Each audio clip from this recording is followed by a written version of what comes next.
السلام علیکم دوستو، آج کی ہماری یہ ویڈیو حضرت حر بن یزید تمیمی کی کہانی پر مبنی ہوگی، جو عبید اللہ بن زیاد کے لشکر میں تھا۔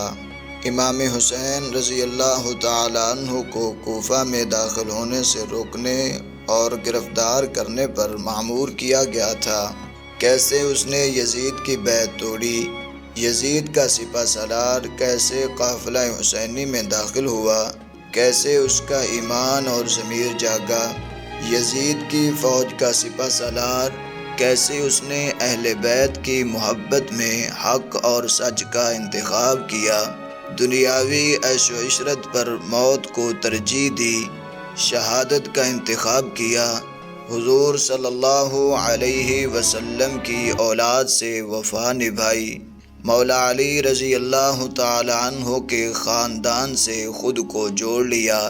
ویڈیو میں آگے بڑھنے سے پہلے آپ سے گزارش ہے کہ ویڈیو کو ضرور سے لائک کر دیں اور مزید اچھی ویڈیوز دیکھنے کے لیے ہمارے چینل کو سبسکرائب کر دیں۔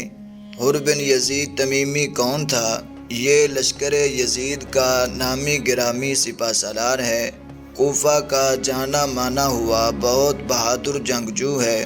کوفہ کے گورنر نے حر بن یزید تمیمی کو 1000 کا لشکر دے کر روانہ کیا اور کہا کہ اگر امام حسین رضی اللہ تعالی عنہ کوفہ آنا چاہیں تو ان کو روک لو، اگر وہ باز نہ آئیں تو ان کو گرفتار کر کے شام لے جاؤ۔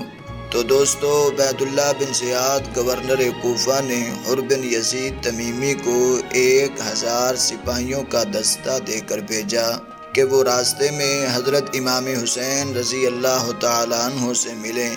چنانچہ حر بن یزید تمیمی نے قاصدیہ کے قریب آپ سے ملاقات کی اور آپ سے پوچھا، اے رسول اللہ صلی اللہ علیہ وآلہ وسلم کی بیٹی کے لخت جگر، کہاں جا رہے ہو؟ آپ نے فرمایا، عراق کی طرف۔ اس نے کہا، میں عرض کرتا ہوں کہ آپ لوٹ جائیں اور اللہ تعالیٰ مجھے آپ کے متعلق کسی آزمائش میں نہ ڈالے۔ دوستو، اس سے معلوم ہوا کہ حر بن یزید تمیمی کے دل میں اہل بیت اور امام حسین رضی اللہ تعالیٰ عنہ کی محبت کی کچھ رمق ابھی باقی تھی۔ اس کو اولاد علی رضی اللہ تعالیٰ عنہ سے کتنا پیار تھا، یہ اس کی خوش قسمتی تھی۔ تو دوستو، حر بن یزید تمیمی نے امام حسین رضی اللہ تعالیٰ عنہ سے کہا کہ آپ جہاں سے آئے ہیں وہاں لوٹ جائیں یا شام چلے جائیں، وہاں یزید بن معاویہ ہے، لیکن کوفہ میں نہ جائیں۔ لیکن اس کا حکم ماننے سے انکار کر دیا اور آپ نے عراق کی طرف چلنا شروع کر دیا، جبکہ حر بن یزید تمیمی آپ کے سامنے آتا اور آپ کو منع کرتا رہا۔ آخر حضرت امام حسین رضی اللہ تعالی عنہ نے اس سے کہا، مجھ سے دور ہو جا، تیری ماں تجھے گم پائے۔ حر بن یزید تمیمی نے کہا، اللہ کی قسم، اگر آپ کے علاوہ اور کوئی مجھ سے یہ بات کہتا تو میں اس سے اور اس کی ماں سے قصاص لیتا، لیکن میں کیا کہوں، کیونکہ آپ کی ماں تو جنت کی عورتوں کی سردار ہے۔ اور اسی طرح حر بن یزید تمیمی حضرت امام حسین رضی اللہ تعالی عنہ کے ساتھ چلتا ہوا 2 محرم الحرام کو میدان کربلا میں پہنچا۔ پھر باقی کے ایام آپ نے اور آپ کے ساتھیوں نے میدان کربلا میں گزارے، اور 7 یا 8 محرم الحرام کو آپ کا اور آپ کے ساتھیوں کا پانی بند کر دیا گیا۔ اسی طرح رسول اللہ صلی اللہ علیہ وسلم کے اہل بیت نے مسلسل آزمائش اور امتحان کا سامنا کیا اور اپنے رب کی عبادت میں مشغول رہے، ہمیشہ اللہ تبارک و تعالیٰ کا شکریہ ادا کرتے رہے کہ شب عاشور آ پہنچی۔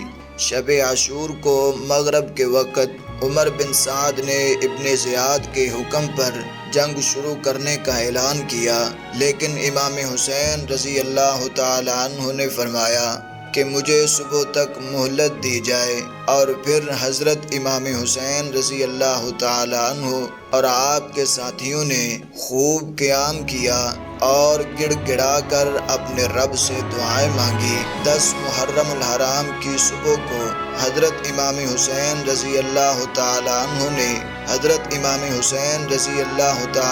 نے کوفی لشکر سے خطاب فرمایا۔ آپ کا خطاب سن کر ابن زیاد کے لشکر کا سپہ سالار حر بن یزید تمیمی حضرت امام حسین رضی اللہ تعالیٰ عنہ کے قریب آیا اور آپ نے پوچھا، حر کیسے آئے ہو؟ تو حر بن یزید تمیمی نے کہا، حضور میں آپ کو مجبور کر کے یہاں تک لایا، مجھے نہیں معلوم تھا کہ یہ لوگ آپ کو شہید کر دیں گے۔ میں اس بات کی آپ سے معافی چاہتا ہوں اور آپ کے ساتھ مل کر جنت الفردوس کو حاصل کرنا چاہتا ہوں۔